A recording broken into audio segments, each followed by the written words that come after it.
Price the lord, hallelujah. ಯೇಸುವೆ ಸ್ತೋತ್ರ, ಯೇಸುವೆ ವಂದನೆ, ಯೇಸುವೆ ಆರಾಧನೆ, ಯೇಸುವೆ ಮಹಿಮೆ. ಪ್ರಿಯರೇ, ಹೇಗಿದ್ದೀರಾ?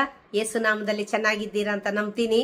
ಈ ನನ್ನ channel Manjula joy pro lifer official ಇದು ಶುರುವಾಗಿ ಸುಮಾರು ವರ್ಷಗಳಾಯ್ತು. ಆದರೆ ನಾನು ಏನು ಅಪ್ಲೋಡ್ ಮಾಡ್ತಿರ್ಲಿಲ್ಲ. ಇನ್ನು ಮುಂದೆ ಅಪ್ಲೋಡ್ ಮಾಡೋಣ ಅಂತಿದ್ದೀನಿ. ಹಾಗಾಗಿ ಇದಕ್ಕೆ ಸಬ್ಸ್ಕ್ರೈಬ್ ಮಾಡಿ, ವಾಚ್ ಮಾಡಿ, ಶೇರ್ ಮಾಡಿ. ಪ್ರಿಯರೇ, ನಾವು ಎಷ್ಟೋ ಸಲ ನೆನ್ಸ್ಕೊಳ್ತೀವಿ, ದೇವರು ಯಾಕೆ ನನ್ನ ಜೊತೆ ಮಾತಾಡ್ತಾ ಇಲ್ಲ, ಎಲ್ಲರ ಹತ್ರ ಮಾತಾಡ್ತಾ ಇದ್ದಾರಲ್ಲ ದೇವರು ಅಂತ. ದೇವರು ಪಕ್ಷಪಾತಿ ಅಲ್ಲ. ಖಂಡಿತವಾಗಿಯೂ ನನ್ನ ಜೊತೆ, ನಿನ್ ಜೊತೆ ಯೇಸು ಮಾತನಾಡುವ ದೇವರಾಗಿದ್ದಾರೆ.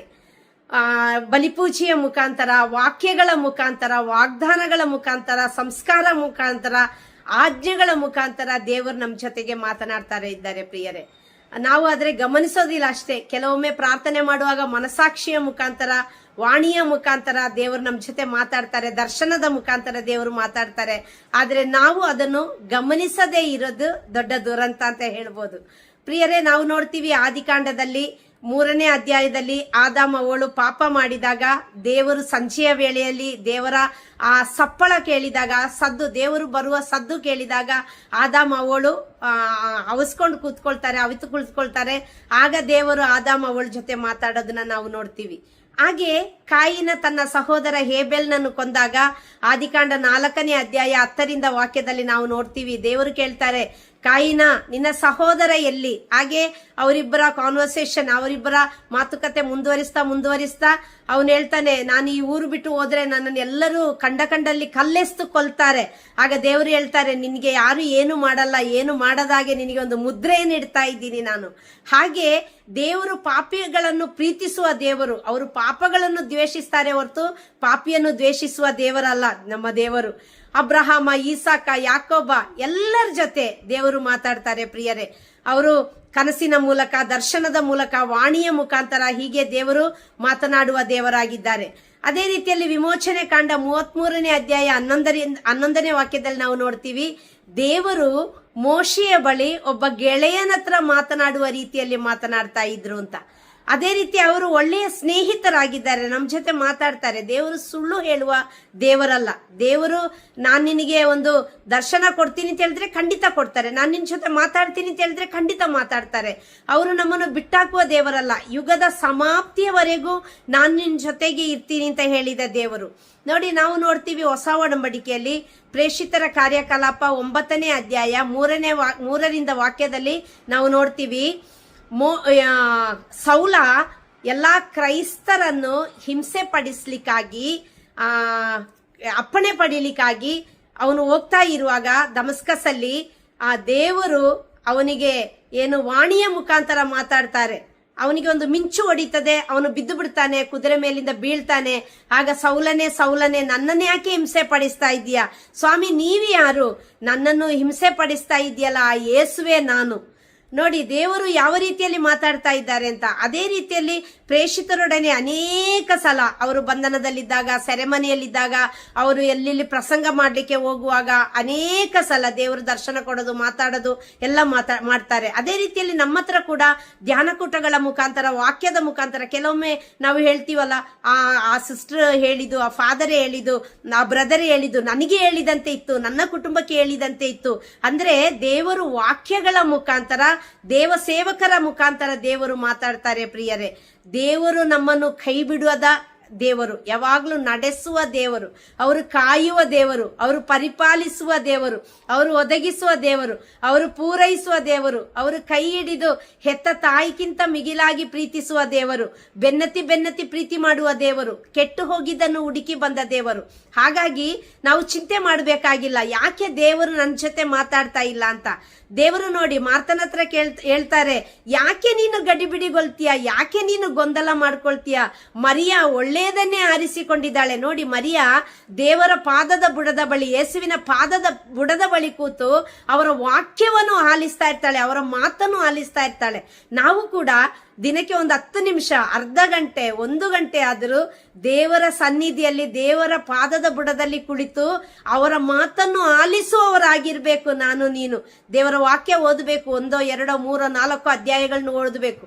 ಅದು ಮಧ್ಯ ತೆಗೆದು ಓದೋದಲ್ಲ, ಒಂದು ಕಡೆಯಿಂದ ತೆಗೆದು ಓದುವವರಾಗಬೇಕು. ಅಂದ್ರೆ ಮತ್ತಾಯನ ಶುಭ ಸಂದೇಶ 1ನೇ ಅಧ್ಯಾಯದಿಂದ ಶುರು ಮಾಡಿದ್ರೆ ಪ್ರಕಟಣೆಯ ತನಕ ನಾವು ಓದ್ಬೇಕು. ಮತ್ತೆ ಆದಿಕಾಂಡದಿಂದ ಅಂದ್ರೆ ಹೊಸ ಒಡಂಬಡಿಕೆ ಒಂದು 4-5 ಸಲ ಓದಿ ಆದ್ಮೇಲೆ ಹಳೆ ಒಡಂಬಡಿಕೆ ಓದ್ಬೇಕು. ಯಾಕೆಂದ್ರೆ ಹಳೆ ಒಡಂಬಡಿಕೆಯ ಪರಿಪೂರ್ಣತೆ ಹೊಸ ಒಡಂಬಡಿಕೆ. ಹಾಗಾಗಿ ಪ್ರಿಯರೇ, ನಾವು ದೇವರ ಸನ್ನಿಧಿಯಲ್ಲಿ ಕುಳಿತುಕೊಂಡಾಗ ದೇವರು ನಮ್ಮ ಹತ್ರ ಮಾತಾಡ್ತಾರೆ. ಒಂದು ಸಹೋದರಿ ಹೇಳಿದ್ಲು, ಅವರ ಮನೆಯಲ್ಲಿ ಒಂದು ದುರಂತ ಸಂಭವಿಸಿತು.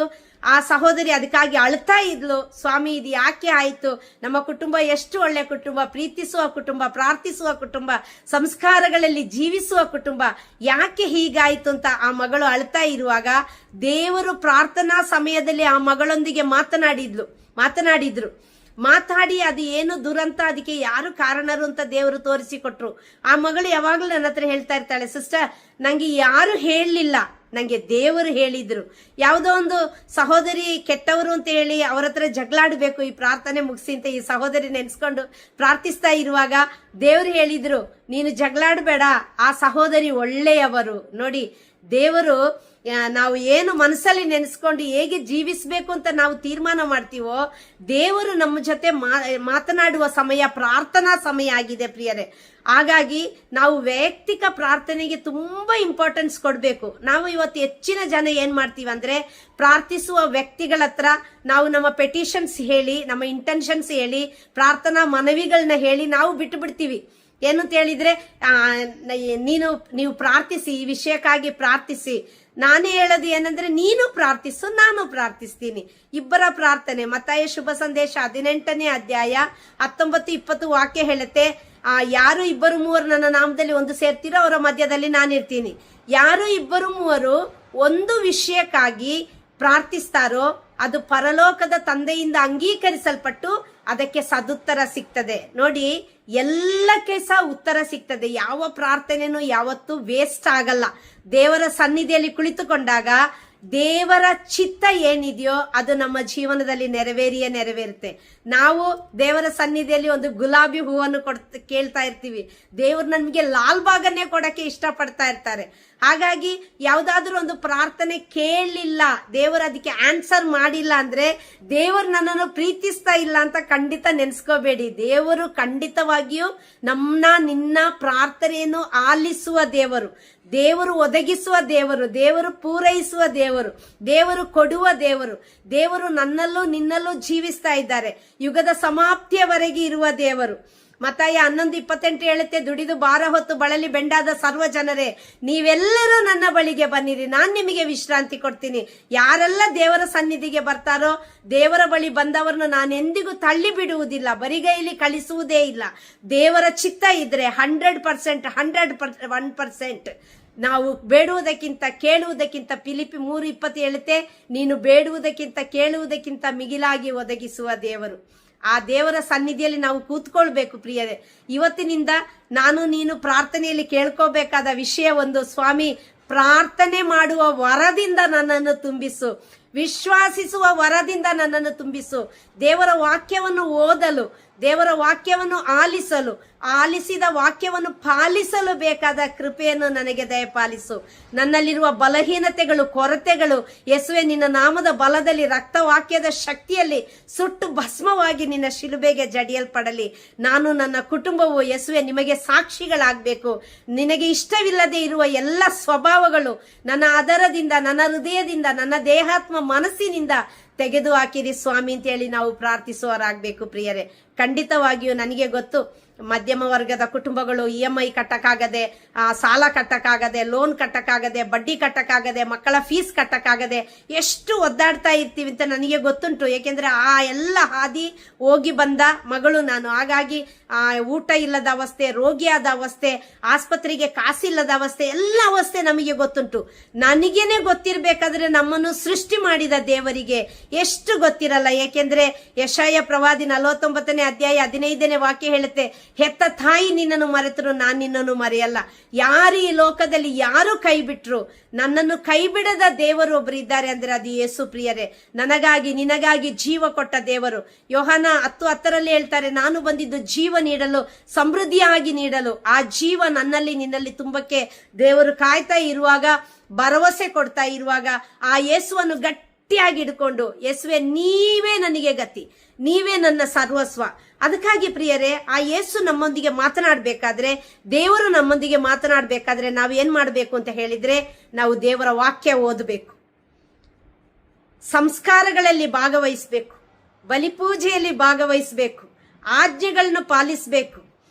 ನಾವು ಪಾಪ ಮಾಡಿದ್ದೀನಿ, ನಾನು ತಪ್ಪು ಮಾಡಿದ್ದೀನಿ ಅಂತ ನಿನಗೆ ಅನ್ನಿಸುವಾಗಲೆಲ್ಲ ಹೋಗಿ ಒಂದು ಒಳ್ಳೆ ಪಾಪ ನಿವೇದನೆ ಮಾಡಬೇಕು. ಯಾವಾಗ್ಲೂ ಇಲ್ಲಿ ಶುದ್ಧ ಇಟ್ಕೊಳ್ಳಕ್ಕೆ ಟ್ರೈ ಮಾಡಬೇಕು. ಏನಾದ್ರೂ ಈಗ ನೋಡಿ, ಮನುಷ್ಯರು ನಮ್ಮನ್ನು ನಂಬದೇ ಇರ್ಬೋದು, ನಾವೊಂದು ತಪ್ಪು ಮಾಡಿದೀವಿ, ಆ ತಪ್ಪಿನಿಂದ ಹೊರಗಡೆ ಬಂದಿದ್ದೀವಿ ಅಂದ್ರೂ ಕೂಡ ಮನುಷ್ಯ ನಮ್ಮನ್ನು ನಂಬದೇ ಇರ್ಬೋದು. ಆದ್ರೆ ದೇವರು ನಿನ್ನ ಹೃದಯ ನೋಡುವ ದೇವರು.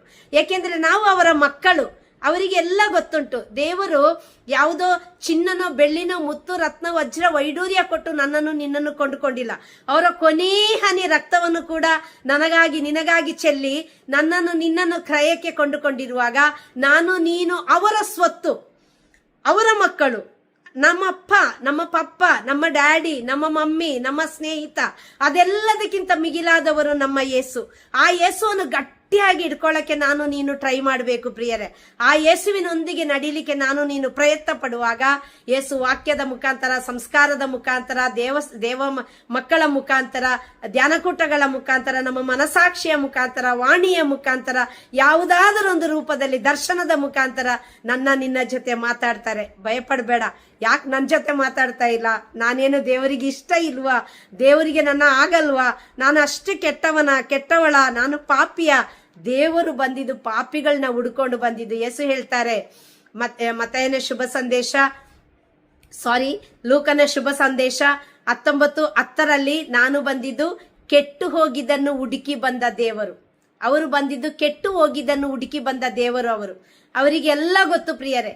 ಅವರ ಸನ್ನಿಧಿಯಲ್ಲಿ ನಾವು ಕೂತ್ರೆ ಸಾಕು, ಅವರ ಸನ್ನಿಧಿಯಲ್ಲಿ ನಾವು ಅವರ ವಾಕ್ಯ, ಅವರ ಮಾತಿಗೆ ನಾವು ಕಿವಿ ಕೊಡುವವರಾದ್ರೆ ಸಾಕು, ನಾವು ಅವರೊಂದಿಗೆ ಐಕ್ಯಗೊಂಡು ಜೀವಿಸುವವರಾದ್ರೆ ಸಾಕು, ನಮ್ಮನ್ನು ಅವರು ನಡೆಸ್ತಾರೆ. ಎಲ್ಲ ಸಂದರ್ಭದಲ್ಲಿಯೂ ಅವರು ನಡೆಸ್ತಾರೆ. ನಾವು ಮಾಡಬೇಕಾಗಿದ್ದಿಷ್ಟೇ, ಅವರ ಆಜ್ಞೆಗಳನ್ನು ಪಾಲಿಸ್ತಾ ಅವರೊಂದಿಗೆ ಸೇರಿ ಅವರು ಏನ್ ಹೇಳ್ತಾರೋ ಅದನ್ನ ಕೇಳುವ, ಅವರ ವಾಕ್ಯ ಏನ್ ಹೇಳುತ್ತೋ ಅದನ್ನ ನಾವು ಪಾಲಿಸುವ.